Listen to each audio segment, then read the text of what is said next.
नमस्ते जय जगन्नाथ। आज अमृतमय भाव में कुरांग शासन स्थित जगन्नाथ मंदिर प्रांगण में अमृतमय जो सांबादिक सम्मेलन आयोजन कर यार मुख्य लक्ष्य होची ये अमृतमय पुरुषोत्तम क्षेत्र आद्य पर्व महानदीर दक्षिण तीरे आ समुद्रर उत्तर पार्श्व जो अमृतमय स्थान अच्छी जो स्थान होची पुण्यतया प्राची नदीर आद्य भूमि एठारे अमृतमय भाव में मार्च मास 24 तारिख ठारू 29 तारिख पर्यंत दीर्घ 6 दिन व्यापी श्री जगन्नाथ महोत्सव अयम आरंभ होगा जाऊँगी। जो जगन्नाथ महोत्सव मूल उद्देश्य होची महाप्रभु जगन्नाथ गुण कीर्तन सहित जगन्नाथ महिमार प्रचार प्रसार करने। स्कंद पुराण अंतर्गत से पुरुषोत्तम क्षेत्र महात्म्य 5 दिन धरी एठारे पारायण प्रवचन अनुष्ठित होगा। ता सहित महाप्रभु जगन्नाथ अमृतमय दुर्लभ 25 बेश और 56 भोगर मध्य प्रदर्शनी रहा सहित स्कंद पुराण प्रत्येक दिन यज्ञाहुतिर कार्यक्रम रही। यह सहित जगन्नाथ कथा और चिंता चेतना को प्रचार प्रसार करने उद्देश्य स्कूल कॉलेज विद्यालय मानकर विभिन्न प्रकार जगन्नाथ वक्तृता चित्रांकन और कवितार गीतर प्रतियोगिता कराहब। तेणु आसंता मार्च मास 24 तारिख रु 29 तारिख पर्यंत कुरांग शासन स्थित श्री जगन्नाथ मंदिर प्रांगण में श्री जगन्नाथ महोत्सव महा आडंबर पालित हो। जो महोत्सव में ओडिशार अनेक बरण्य अतिथि मान सहित महाप्रभु जगन्नाथ समस्त सेवायत माने जोगादान करेंगे। तेणु आपण माध्यम मु समग्र जगन्नाथ प्रेमी भक्त मान को निवेदन रखी अमृतमय कार्यक्रम समस्ते सामिल हवा और महाप्रभु जगन्नाथ ये अमृतमय चिंता और चेतना को महिमा को घरे घरे पहुँचेबा।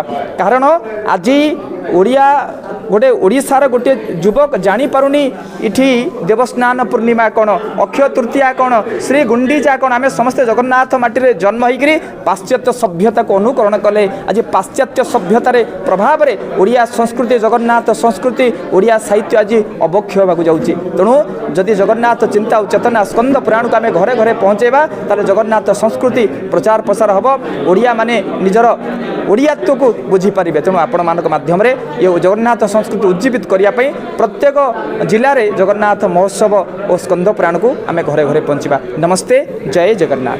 यहाँ तो गोटे मुझे गोटे माने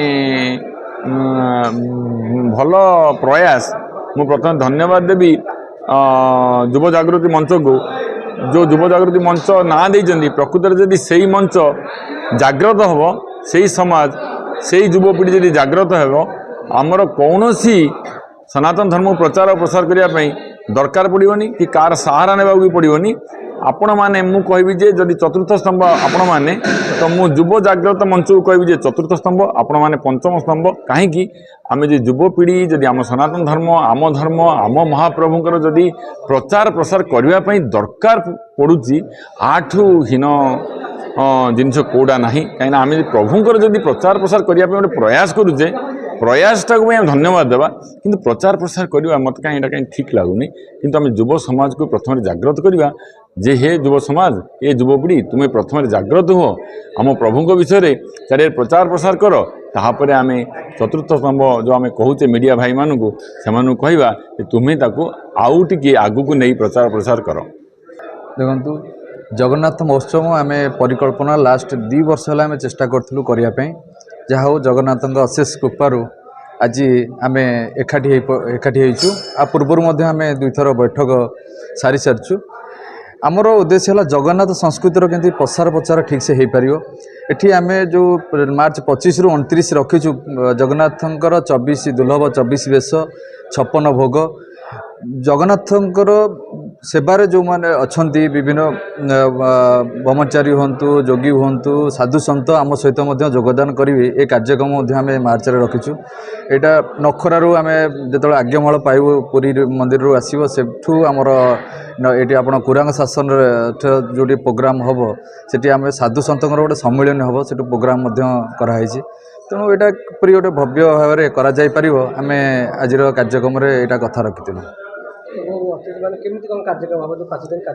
देखो आम प्रथमतः आपण मध्यम नियाली और कटक सदर अंचल विभिन्न पंचायत कॉर्पोरेशन एरिया जो माने प्रतिनिधि सब आम अपील करम सहित सामिल हे आम निमंत्रण करूँ जे आम सहित केमती सामिल हो पारे आमर এইটা প্রস্তুতি বৈঠক আমার লাস্ট 15 दिन चलियो आम 15 दिन रखीचु विभिन्न जगह को जाकि जगन्नाथ प्रसार करने सहित विभिन्न प्रोग्राम रखू आम सहित सामिल करूँ जेहेतु यहाँ बड़ धरण कार्यक्रम करने आम जाऊँ समस्त सामिल करके विभिन्न लोक प्रतिनिधि की सामिल करके आम प्रयास।